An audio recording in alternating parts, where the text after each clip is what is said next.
جب ایک پاکستان کی ٹیم ساؤتھ افریقہ کا 2-3 گھنٹے بعد کروشل میچ کھیلنے جا رہی تھی, اس وقت وہ پریس ریلیز نہیں آنا چاہیے تھا. ان کو جو مشیران نے مشورہ دیا وہ بہت ہی غلط تھا. ورلڈ کپ ایک دفعہ ہو جاتا, اگر اس پریس ریلیز کے بعد پاکستان کی ٹیم سیمی فائنل کھیل کے ورلڈ کپ جیت جاتی تو پھر اس کا مطلب ہے بابر اعظم اور انضمام الحق نے جتوایا ہوتا, تو پھر بورڈ کس پوزیشن پہ کھڑا ہوتا. بڑا غلط پریس ریلیز تھا, وہ اس وقت نہیں آنا چاہیے تھا. اسی لیے میں کہہ رہا ہوں کہ بہت سے فیصلے غلط بھی ہوئے, کچھ فیصلے درست بھی ہوئے. نیجک ریئیکشن نہیں ہونا چاہیے تھا. آپ نے دیکھ لیا کہ اس کا اثر کیا ہوا پاکستان کرکٹ بورڈ کے اوپر اور پاکستان کرکٹ ٹیم کے اوپر. شعیب, آپ چیئرمین صاحب سے, فارمر چیئرمین سے, پی سی بی مینجمنٹ کمیٹی کے چیئرمین سے بہت کلوز رہے ہیں اور ان سے آپ کی کافی انٹرویوز بھی آپ نے ان کے لیے ہیں, تو مجھے تھوڑا بتائیے کہ ان کے اس پیریڈ کو آپ کیسا دیکھتے ہیں, اور کیونکہ ان کی ود بابر اعظم ایک کنٹروورسی ایسی بن گئی تھی جس کی وجہ سے وہ پبلک لائکنگ میں اتنے نہیں تھے. دیکھیں, جو کمنگ چیئرمین ہیں ان سے بھی میرے تعلقات اچھے ہی ہیں. ہاں, میں نے کہا کام کر چکے ہیں. ہاں, ان سے بھی تعلقات اچھے ہیں, لیکن میں یہ سمجھتا ہوں کہ ذکا اشرف جو ہیں ان کو ہاتھ پاؤں باندھ کے رنگ میں پھینک دیا گیا تھا کہ آپ جا کے جو ہے نا سسٹم کو صحیح کر دیں. کوئی فیصلہ وہ کر نہیں, مطلب اس پہ کس نے کہا تھا سسٹم کو صحیح کر دیں؟ وہ تو ڈے ٹو ڈے افیئر کے لیے آئے تھے. نہیں, وہ ڈے ٹو ڈے افیئر کے لیے نہیں آئے تھے. آپ بات سنیں, جب وہ ٹیم میں آئے, اگر بابر اعظم اسٹیپ ڈاؤن کر جاتا ہے تو کپتان کس نے لگانا تھا؟ اگر غیر ملکی کوچز سے نتائج اچھے نہیں آ رہے تھے تو جواب طلبی کس نے کرنی تھی؟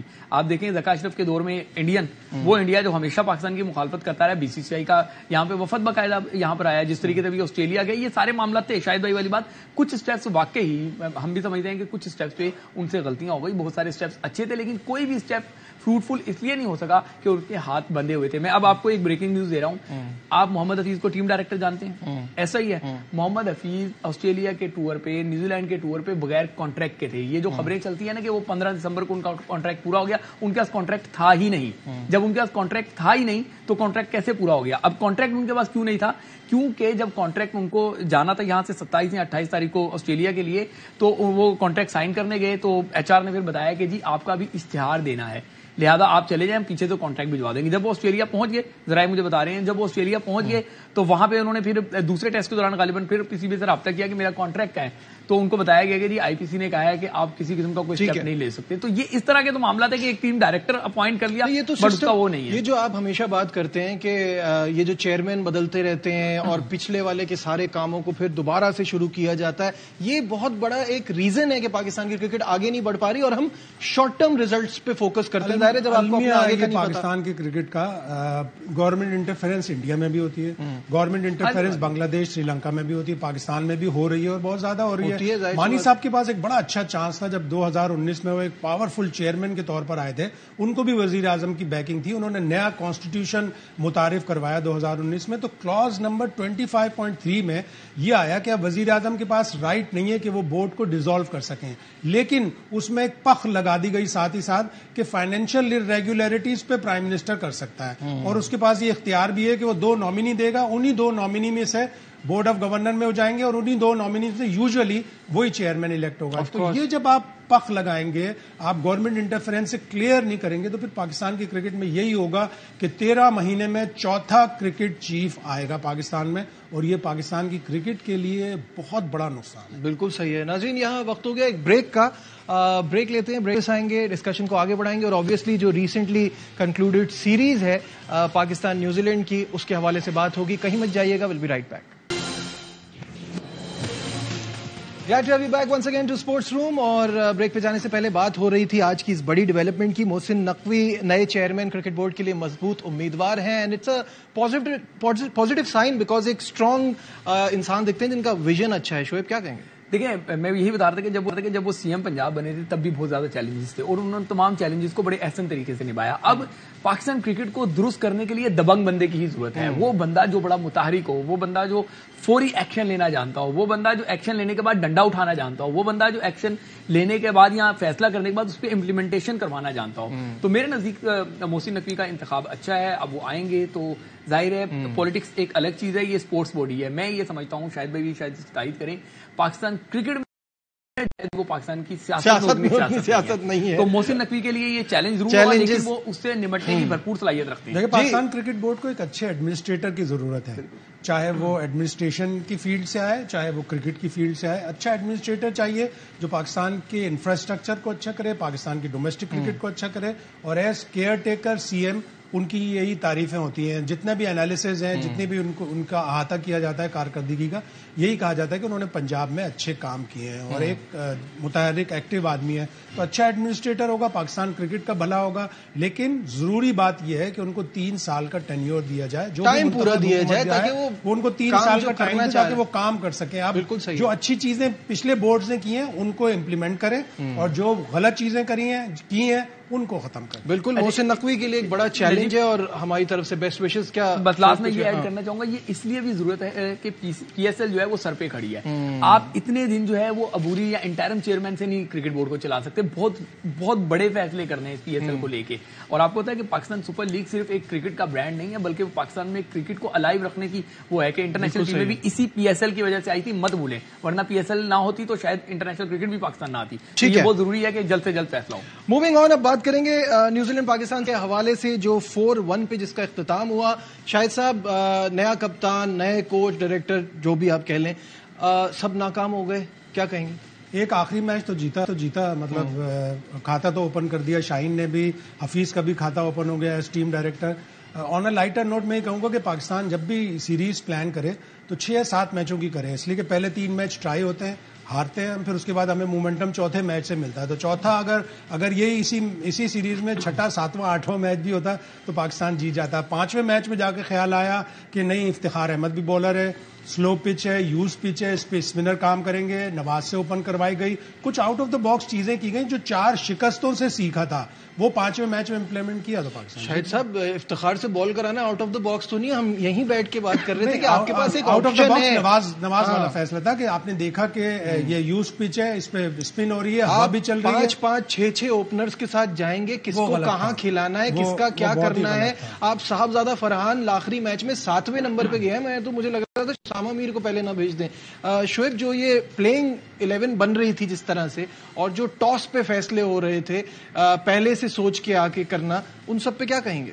اس سے پہلے میں یہ آخری میچ کی بات کرنا چاہوں گا. تھوڑی کڑوی بات ہے, ہو سکتا ہے آپ کو ہضم ہو, اچھی لگے نہ لگے, بٹ آخری میچ میں کین ولیمسن نہیں تھے, ڈیرل مچل نہیں تھے, کانوے نہیں تھے. آپ کو یہ سمجھنا ہوگا, بے شک ہم وہ جیتے ہیں, لیکن کب تک ہم صرف تب جیتیں گے. 134 میں جیتنا بڑی بات ہے. لیکن شاہد بھائی پھر بھی شاہد بھائی کب تک, اگر ڈیرل مچل ہوتا تو ایک تو مین پلیئر نہیں. اس میچ میں پاکستان کی پلاننگ بھی اچھی لگی, پاکستان کی ایگزیکیوشن بھی اچھی لگی, اور شاہین شاہ افریدی کے ڈیسیژن. شاہد صاحب, ایک تو ڈیڈ ربر, آپ 4-0 چل رہا ہے, کچھ بھی اوپر سے ان کے مین پلیئرز نہیں. نجیب دیکھیں, مجھے بات اس کو کمپلیٹ کرنے دیں. چوتھا میچ آپ 20 پہ 3 آؤٹ کرنے کے باوجود میچ آپ کے ہاتھ سے نکالا, کس نے نکالا تھا؟ انہوں نے نکالا تھا جو نہیں کھیل رہے تھے. سمجھنے کی بات ہے. اسی طریقے سے آخری میچ میں سمجھتا ہوں کہ جب اگر سیریز جا چکی تھی, ان کو پتا تھا نا کہ سیریز ہم جیت چکے ہیں, انہوں نے ایکسپیریمنٹس کر لیے. جب آپ 3 میچ جیت گئے تھے, بار بار آپ یہ بات کر رہے ہیں کہ ہم وہ جیت چکے تھے, آپ ہار چکے تھے, ری بلڈنگ کی بات کر رہے ہیں, ہم ایکسپیریمنٹس کر رہے ہیں. تو ایکسپیریمنٹ کہاں ہے؟ 7ویں نمبر پہ صاحبزادہ سلطان کو کھلا کے ایکسپیریمنٹ کیا آپ نے. سوری, صاحبزادہ فرحان کو, صاحبزادہ سلطان کے کھلاڑی ہیں, ریسر نہیں. بالکل سارے اسی کریں گے تو پھر یہی ہوگا. نہیں شاہد بھائی, معاملہ یہ ہے کہ رضوان نے کئی مرتبہ پرفارم کیا ہے. آپ رضوان حسیب اللہ جو اتنا زیادہ اوپن نہیں بھی کرتا, اس کو آپ نے اوپن کرا دیا. وہ ون ڈے کی پرفارمنس سے آیا ہے, T20 میں آپ کو صاحبزادہ فرحان سے اوپن. اچھا, میرا سوال یہ ہے کہ جب آپ نے ایوری بڈی, سلیکشن سے پوچھ لیں آپ, بورڈ سے پوچھ لیں آپ, پلیئر سے پوچھ لیں آپ, جب آپ نے یہ ڈیسائیڈ کیا ہے کہ یہ تیاری کی سیریز ہے, تو اس میں آپ کی تیاری کیا ہوئی؟ آپ تو کنفیوژن پہلے دن سے آخری دن میں زیادہ کنفیوژن ہے. آپ کو جب پتا ہے کہ آپ کے بیک بون ہے بابر اعظم بیٹنگ کے, آپ کو رنز کر کے دیتے ہیں رضوان, 3 میچز ہو گئے, اب آپ سب کو ٹرائی کرتے ہیں, ٹیسٹ آؤٹ کرتے ہیں. ایک چیز جو ہمیشہ ہم کہتے ہیں وہ دوبارہ پروو ہو گئی کہ آپ کی ڈومیسٹک کرکٹ میں, آپ کی ڈومیسٹک کرکٹ کے پرفارمر میں اور انٹرنیشنل کرکٹ میں بہت فرق ہے. آپ کو ڈومیسٹک کرکٹ کے پرفارمر کو پہلے اے ٹیم میں چانس دینا پڑے گا, ٹرائل کی سیریز لوور رینک ٹیموں سے, ایسوسیٹ ٹیموں سے رکھنی پڑیں گی, جس میں آپ اپنی T20 کے پرفارمر کو چانس دیں گے, پھر انہیں آپ انٹرنیشنل. لیکن اس میں نجیب میں تھوڑا سا, میرا جو اوپینین ہے وہ تھوڑا سا شاید سے مختلف ہے. ہم محمد رضوان کو اگر دیکھتے ہیں تو شروع کی 22 اننگز میں دیکھیں کوئی 50 نہیں ہے. ہم خوشدل شاہ کو دیکھتے ہیں, ہم آصف علی کو دیکھتے ہیں, 50 کے قریب میچز کھیلتے ہیں, ایک بھی 50 نہیں. یہ خوشدل شاہ اب کہاں ہے, آصف علی اب کہاں ہے, رضوان چل پڑے نا. سنیں نا, سب کے لیے سب کو 20-20 25 میچز. میں یہ بات بتانا چاہ رہا ہوں آپ کو کہ ہم نے پاور ہیٹر کے نام پہ ان کو میچز دیے تھے. اسی طریقے سے جب آپ ری بلڈنگ کا نعرہ لگاتے ہیں, جب آپ ایکسپیریمنٹس کی بات کرتے ہیں, تو کھلاڑیوں کو پورے میچز دینے چاہیے. اگر سیریز آپ کے ہاتھ سے نکل گئی تھی, محمد رضوان کی وہ پریس کانفرنس جس میں وہ کہتے ہیں کہ بابر بھائی کا دل بڑا تھا تو وہ پیچھے ہٹ گئے, اگر دل بڑا ہی تھا تو پھر آخری 2 میچز نہ کھیلتے. میں ان کی نیت پہ شک نہیں کرتا. بابر پاکستان ٹیم کی ضرورت ہے, لیکن پاکستان ٹیم کی ضرورت میچ ونر کھلاڑی بھی تلاش کرنا ہے. اور سب سے بڑی بات یہ ایک اور 5واں چانس سائم ایوب کو اور دے دیتے, اعظم کو ایک اور میچ دے دیتے. بالکل, میں تو سمجھتا ہوں اعظم کو آپ کو 5 میچ کھلانے چاہیے تھے تاکہ یہ بابر کے سامنے ایک چیز کلیئر ہو جائے. دیکھیں بابر نے 3-50 کر کے بیک ٹو بیک اپنی پلیز جو ہے وہ سیمٹ کر لی تھی. رضوان کنٹینیوسلی پرفارم کرتے ہوئے آ رہے ہیں. اگر یہ دونوں کھلاڑی بیٹھ جاتے تو کیا ہو جانا تھا؟ نتائج تو سیریز تو آپ کے ہاتھ سے جا چکی تھی. آپ کم از کم ایک نئے اوپننگ پیئر کے ساتھ جاتے. فخر کو آپ کہاں پہ کھلا رہے ہیں؟ فخر کو نمبر پہ کھلائیں تو آپ. فخر ہے, صاحبزادہ فرحان آپ کے سامنے آ گیا. باقی دیکھیں جن کی ہم بات کرتے ہیں, لیکن T20 کے ٹاپ آرڈر میں رن نہیں کیے ہوئے, وہ ون ڈے کو اس میں انہوں نے کیا نا, ابھی T20 میں کیا فخر نے. اگر آپ اس کو موقع دیتے, تجربات کیا ہوتے ہیں؟ تجربات یہی ہوتے ہیں کہ آپ جو ہے جس میں کیپیبلٹی ہے, آپ ٹیسٹ کے پرفارمر کو اٹھا کے T20 کھلا سکتے ہیں, تو ون ڈے کے پرفارمر کو T20 میں اوپن کیوں نہیں کرا سکتے؟ بہت ساری جگہوں پہ لوپ ہول ہے. اگر اگر ٹیسٹ میچ کے آخری میچ میں شاہین شاہ افریدی ریسٹ کر سکتے ہیں تو اس میچ میں رضوان اور بابر کیوں نہیں کر سکے؟ بالکل, اس میں تو کوئی ڈیبیٹ ہی نہیں ہے. میں سمجھتا ہوں کہ یہ ہم نے we have missed the trick جو تیاری کی ہم بات کرتے ہیں. شاید صاحب مجھے بتائیے گا, ابھی بھی ٹیم میں پلیئر پاور ہے؟ یقیناً ہوتی ہے, ہر ٹیم میں ہوتی ہے پلیئر پاور. اور این او سی کو لے کے, اس سے پہلے سینٹرل کانٹریکٹ کو لے کے جو بد انتظامی ہوئی, یہ پہلے اگر طے ہو جاتے, این او سیز طے ہو جاتی, سینٹرل کانٹریکٹ ایشیا کپ سے پہلے طے ہو جاتے, تو یہ سارا پرابلم نظر نہیں آتا. پلیئرز اپنی بات منواتے ہیں, پلیئرز اپنی بات منواتے رہیں گے, یہ کوئی نئی چیز نہیں ہے. لیکن آپ کو انتظامی امور کے طور پر, اب جس طرح ہم سب باتیں کر رہے ہیں کہ زکا اشرف کے ہاتھ بندھے ہوئے تھے, وہ کوئی فیصلہ نہیں لے پا رہے تھے, لیکن سینٹرل کانٹریکٹ ڈیلے ہوتا چلا گیا, اور بیچ ورلڈ کپ پہ آ کے ایسی پوزیشن بھی آ گئی تھی کہ بہت سے لوگ یہ کہہ رہے تھے کہ شاید کچھ پلیئر نہ کھیلیں سینٹرل کانٹریکٹ کی وجہ سے. این او سی کی بھی یہی وجہ آ گئی. آپ این او سی اس وقت روکیں, این او سی اس وقت نہ دیں پلیئر کو جب آپ کی کسی نیشنل اسائنمنٹ سے کلیش کر لیں. اب آپ نے حارث کو ریسٹ کروا دیا, پوری سیریز کا اس کا نقصان ہوا, اکنامیکلی وہ ہرٹ ہوا, اس کے پیسے نہیں ہوئے, بیکار کا اس کو ریسٹ کرایا. اب جب وہ بنگلہ دیش پریمیئر لیگ کھیلنے گیا تو آپ اس کو این او سی نہیں دے رہے, اس لیے کہ باوجود اس کے کہ کوئی نیشنل اسائنمنٹ نہیں ہے, تو آپ اس کو دے نا, کھیلنے دیں اس کو. بالکل ٹھیک ہے. شعیب, آخری سوال ہے, 30 سیکنڈ رہ گئے. مجھے یہ بتائیے کہ محمد حفیظ واپس آ کر کچھ راز وغیرہ کھول رہے ہیں, کچھ بات کریں گے؟ جی بالکل, جمعے کو پریس کانفرنس کریں گے اور قوم کے سامنے سچ رکھیں گے. اور پلیئر پاور کی آپ نے جہاں تک بات رہی, وہاں پہ میں ایک بات کر دوں کہ میرا ایک انٹرویو آنے والے دنوں میں آن ایئر ہوگا, اور اس میں ایک اہم شخصیت بتا رہی ہے کہ بابر اعظم ان کے دوست کو ڈراپ کرنے پر ان سے ناراض ہو گئے تھے. اور یہ بندہ جس کا انٹرویو ہے وہ بھی ڈائریکٹ کرکٹ سے لنک ہے. obviously سلیکٹر ہی ہوگا جو بھی ہے, آپ کے سامنے بہت جلد یہ انٹرویو. میں آپ بتا رہا ہوں یہ پلیئر پاور ہے کہ دوست ڈراپ ہو گیا تو اس پہ ناراضگی. ٹھیک ہے, فی الحال ہمارے پروگرام میں بس اتنا ہی. دیجیے اپنے میزبان نجیب الحسنین کو اجازت. اپنا بہت خیال رکھیے. اللہ حافظ.